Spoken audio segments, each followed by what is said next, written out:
말씀은 열왕기상 13장 7절에서 10절까지입니다. 우리 같이 한 목소리로 함께 읽겠습니다. 왕이 하나님의 사람에게 이르되 나와 함께 집에 가서 쉬라. 내가 네게 예물을 주리라. 하나님의 사람이 왕께 대답하되 왕께서 왕의 집 절반을 내게 준다 할지라도 나는 왕과 함께 들어가지도 아니하고 이곳에서는 떡도 먹지 아니하고 물도 마시지 아니하리니 이는 곧 여호와의 말씀이 내게 명령하여 이르시기를 떡도 먹지 말며 물도 마시지 말고 왔던 길로 되돌아가지 말라 하셨음이니이다 하고 이에 다른 길로 가고 자기의 베델로 오던 길로 되돌아가지도 아니하니라. 아멘. 여로보암 왕이 하나님의 사람의 도움을 얻었죠. 그래서 그를 통해서 말라버렸던 손이 다시 펴졌습니다. 그래서 하나님의 은혜를 입었기 때문에 그 왕의 부탁을 들어 발을 낫게 해준 하나님의 사람에게 답례를 하고픈 자신의 뜻을 전합니다. 그런데 왕이 전하는 뜻은 본인의 뜻일 뿐만 아니라 왕의 입에서 나오는 말은 왕명이 됩니다. 그래서 절대적인 것이기 때문에 표현 방식으로는 부탁하는 것이고 청하는 것 같겠지만 실제로 왕의 입에서 나오는 것이기 때문에 제사장이라 할지라도 절대적으로 순종을 해야 되는 거죠. 그런데 하나님의 사람은 단호하게 왕의 호의를 거절합니다. 우리가 일반적으로 이 세상을 살아갈 때도 누군가가 감사의 마음을 전하고자 할 때 그 호의를 거절하는 것은 일상적으로 예의에 어긋납니다. 하물며 왕의 호의를 거절한다는 것은 이것은 죄에 해당하죠. 그러니까 왕의 호의를 거절한다는 것은 상상할 수도 없는 일입니다. 그런데 하나님의 사람은 호의를 거절하는 정도가 아니라 아주 노골적으로 그것을 무시합니다. 왜냐하면 그 뒤에 나오는 하나님의 사람의 대답을 보니까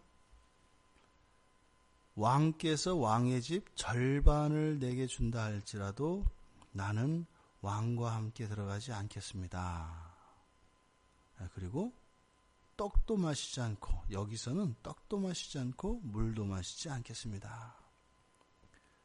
그래서 왕의 집, 나라를 의미합니다. 나라의 절반을 주겠다. 에스더가 왕 앞에 나아갔을 때 왕이 에스더한테 그랬어요. 내가 네 부탁이면 이 나라의 절반이라도 줄게. 뭐든지 얘기하렴. 그래서 이건 딱 반이 아니라 모든 것을, 원하는 모든 것을 다 들어줄 때 사용하는 그런 관용 표현이라고 했습니다. 그러니까 왕의 사람이 뭐라 그래요? 예물이 아니라 내가 원하는 것을 다 준다 할지라도 당신에게는 받지 않겠습니다. 그러니까 큰 것도 거절합니다. 아무리 크고 값진 것도 거절합니다. 또 심지어는 뭐예요? 그렇게 아무리 큰 것을 주어도 내가 받지 않겠고, 또 아주 사소한 것, 그러니까 받아도 뭐 받은 것 같지 않은 것, 가장 작은 것도 그게 뭐예요? 떡과 물입니다. 그것도 받지 않겠다. 이렇게 한 이유는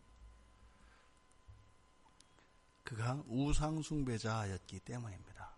구약의 개념에서는 부정한 사람과 함께 앉아서 밥만 먹어도 나의 정결이 깨어집니다. 부정해집니다. 그러니까 구약의 상황에서는 당연한 것입니다. 그런데 그러함에도 불구하고 인간적인 생각으로는 좀 지나쳐요. 이렇게 가장 큰 것에서 가장 작은 것까지 일체 당신의 호의를 받아들이지 않겠소 하는 것은 지나쳐 보입니다. 그런데 그것은 인간적인 생각이죠. 그 생각을 한번 해봤습니다. 만약에 이 하나님의 사람이 예수님이었으면 어떻게 했을 것 같으세요? 뭐 사랑의 주님이시니까 그래 뭐 내가 갈게 이랬을까요? 전혀 그렇지 않습니다. 전혀 그렇지 않습니다. 예수님이 신약에서 나타난 예수님의 이런 처신들을 우리가 여기저기에서 배울 수가 있는데, 그 성결 정결 사건에서 보면 성전에서 돈 바꾸는 자들이 있습니다. 그 가난한 사람들이에요. 그 사람들 중에는 부자들도 있겠습니다만은 그저 재물 하나, 그러니까 돈이나 그 재물 하나 뭘 가져와서 그거 하루 이렇게 해서 하루 먹고 사는 이런 사람들도 있습니다. 그러니까 굉장히 불쌍하고 가난한 사람도 있어요. 그러니까 거기는요, 뭐 집에 뭐 병든 노모가 있고 갓난아이들이 주렁주렁 있는데 먹을 게 없어서 그거 성전에 와가지고 돈 바꾸는 일 그거에서 굶지 않고 바다시 먹고 사는 사람이 있단 말이에요. 예수님이 그 사람한테 그래 너는 참 어렵구나, 오죽하면 그랬겠냐, 그래 너는 이렇게 하렴 이렇게 하셨을까요? 일체 거기에 주님이 어떠한 자비도 보이지 않습니다. 심지어는 재판관들에게도 뭐라고 해요? 그 사람이 가난하고 약자라고 하는 이유로 인해서 판결을 굽게 하지 말라고 합니다. 성경 안에서 바리새인이나 사두개인들, 이런 종교 지도자들이나 그 제사장들이나 서기관들에 대한 주님의 태도를 보세요. 그들의 일체의 호의를 받아들이지도 않고 용납하지도 않고 인정도 하지 않으십니다. 오히려 예수님은 그 죄인들을 찾아가셔서 함께 먹고 마시지요. 그런데 그렇게 사람들에게 존경을 받고 죄 없다고 스스로 자부하던 이 종교 지도자들에 대해서는 굉장히 단호한 태도를 취하신단 말입니다. 주님의 태도는 항상 동일하세요. 하나님의 태도도 동일하세요. 지금 여기서 하고 있는 이 하나님의 사람의 이러한 태도는 하나님의 마음을 이렇게 나타냅니다. 오늘날 우리는 어떤 태도를 취하고 어떤 생각을 가지고 살고 있는가 한번 되짚어 볼 일입니다. 하나님의 사람이 이렇게 왕명을 어기면서까지 또 인간적으로 볼 때 지나치다고 할 정도로 왕의 호의에 대해서 일절 거절하고 있는 이 모습, 이것은 하나님의 사람 개인의 생각이 아니었죠. 그것은 하나님의 명령이었기 때문입니다. 9절에서 이는 곧 여호와의 말씀이 내게 명령하셨기 때문이다 라고 얘기를 합니다.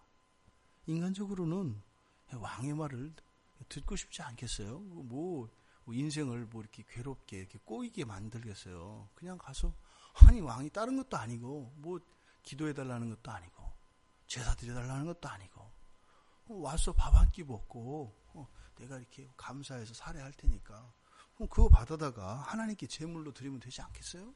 그리고 잠깐 갔다 오는 게 뭐가 잘못되겠어요? 근데 만약에 이것을 거절했을 경우에는 사실은 하나님의 사람의 목숨도 장담할 수 없는 상황입니다. 그러니까 그냥 가도 될 것 같고 안 가면 너무나 큰 위험이 있어요.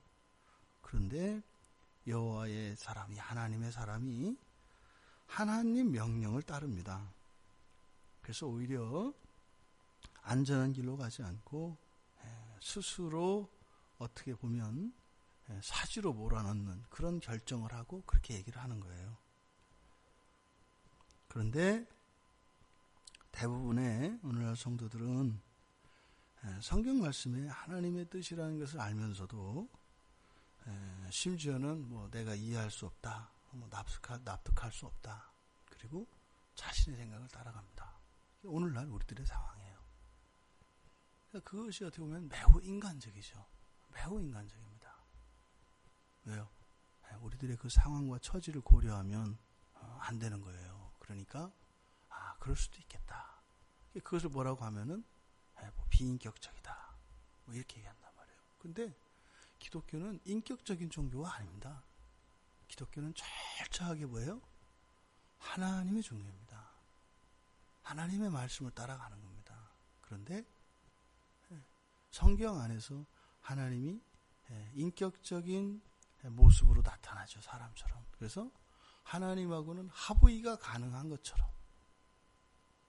그래서 뭐 시장에서 물건을 사고 팔 때 깎고 뭐 하나 더 끼워달라고 할 수 있는 것처럼 하나님과도 그런 타협이 가능하다고 생각을 해요. 우리도 모르는 사이에. 그것이 시대정신입니다. 그러니까 절대적으로 무조건 네 알겠습니다. 하나님 뜻에 복종하는 것 자체가 굉장히 뭐랄까요? 좀 깨어있지 못한 사람이고 배우지 못한 사람인 것 같고 좀 덜 떨어진 사람 같은, 오히려 그것에 대해서 한번 따지고 덤벼들고 그렇게 해서 하나님 말씀을 쭉 들어보니까 타당성이 있네요. 그럼 그렇게 하죠 뭐. 그래서 이성적으로 딱 결론을 내리고 따라가는 것이 굉장히 고상한 것인 양 인정되는 그런 시대를 살아가고 있습니다. 너무 다르죠. 구약에서는 가장 큰 죄가 우상숭배입니다. 그래서 지금 이 여로보암은 우상숭배를 한 사람이기 때문에 하나님의 사람이 거기에 가서 물도 한 잔 같이 마실 수 없고 밥도 먹을 수 없는 거예요. 왜요? 불결한 사람이기 때문에요. 내가 죽을지언정 나의 정결을 깨트릴 수가 없는 겁니다. 그러니까 자기의 생사 문제와 정결의 문제를 놓았을 때 이 하나님의 사람에게는 정결의 문제가 더 컸습니다. 그러니까 왕의 말을 따르지 않고 하나님 말씀을 따랐던 겁니다. 이것은 구약에만 이런 게 아니죠. 신약에도 마찬가지입니다. 여호와 앞에서 우리가 우리의 정결을 유지하는 것, 이것이 가장 중요합니다. 그러면 구약에서는요, 이렇게 불결한 곳에 가지 않고 불결에 접촉되지 않음으로써 정결을 유지할 수가 있습니다. 그러니까 제사를 통해서, 정결규례를 통해서 정결하게 되면 그것을 유지하는 방식은 죄를 짓지 않거나 그리고 불결과 접촉하지 않는 겁니다. 그런데 신약에서는 우리가 어떻게 정결을 유지해요? 예수 그리스도를 믿고 의지하는 겁니다. 오직 예수 그리스도만 믿고 오직 예수 그리스도만 의지하는 것이, 이것이 우리들의 정결입니다. 우리들은 언제 정결이 깨져요? 예수 그리스도를 전적으로 의지하지 않을 때 깨지는 거예요. 이게. 그러니까 지금 하나님의 사람 앞에 주어진 이 상황이 오늘날 우리들에게 주어진다면 어떻게 되겠어요? 전적으로 예수 그리스도만 의지하고 살아가는 삶은 목숨의 위험을 초래할 수 있어요. 하나님의 말씀을 듣는 거니까. 그런데요, 100%가 아니라 약 99.9% 정도의 의지만 하면 평화롭고 행복하게 살 수 있어요. 잠깐 가서 밥 한 끼 먹고 오면 되잖아요. 오늘날 우리들에게는 예수 그리스도를 100% 의지할 것인가 의지하지 않을 것인가, 이것이 우리들에게는 정결의 문제로 옵니다. 그런데 10중 8구 오늘날 우리들은, 그러니까 우리라고 하는 것은 교회 안을 말하는 겁니다. 100% 주님 의지하는 거 싫어합니다. 이게 금도 24K는 별로 안 예뻐요. 14K, 18K 좀 섞어야 모양도 좀 이렇게 좀 예쁘게 모양 디자인도 할 수 있고 오래 갑니다. 똑같이 신앙도 그렇게 생각하죠. 그러니까 100% 주님을 의지하는 거 마음에 안 들어요.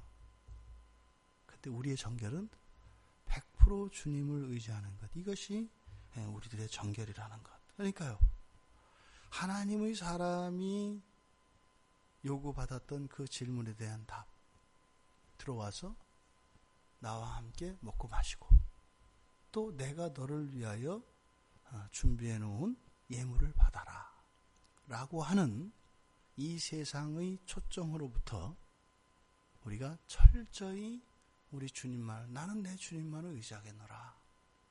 나는 나와 내 집은 오직 예수만 선택하겠노라. 너희들은 너희들도 선택하라. 그 질문 앞에 우리가 놓여 있는 겁니다. 하나님의 사람은 10절에 보면 다른 길로 가고 자기가 베델에 오던 길로 되돌아가지도 않았다. 그러니까 여로보암의 초청에 응하지 말도록 하신 것은 여호와의 명령이었고 말씀이었습니다. 순종을 했고 10절은 거기에 자기의 의지적 결단을 보인 것으로 보입니다. 그러니까 오던 길로 오직 가지도 말라라고 하셨다기보다는 이것은 하나님의 사람의 의지적 결단인 것 같아요. 이게 뭐겠어요? 이게 성숙이죠. 하나님 말씀을 순종할 뿐만 아니라 거기에 더하여 스스로 판단하고 여로보암의 집에 가지 말라고 하셨지만 그것뿐만 아니라 내가 돌아온 그 길조차도 밟지 말아야 되겠구나. 여기에 방문한 것 자체가 거룩을 깨는 거니까. 이렇게 성숙한 신앙으로 나아가고 있는 하나님의 사람을 보게 됩니다. 힘들고 외롭겠지만 이렇게 하나님의 명령이어서 순종할 뿐만 아니라 자발적인 성숙한 이런 신앙으로 나아갈 수 있는 우리들이 되기를 바랍니다. 그래서 악과 타협하지 않고 전적으로 주님만 신뢰한다는 것, 그것이 이 세상에서는 그렇게 덕스럽고 존경받을 만한 것이고 권할 만한 것으로 받아들여지지 않습니다. 주님과 함께 외길을 걷는 여러분들 다 되시기 바랍니다. 그래서 우리가 이 인생을 마치고 갈 때 참 외로운 길이었다. 하지만 주님과의 순결한 사랑을 위한 순결한 삶이었다.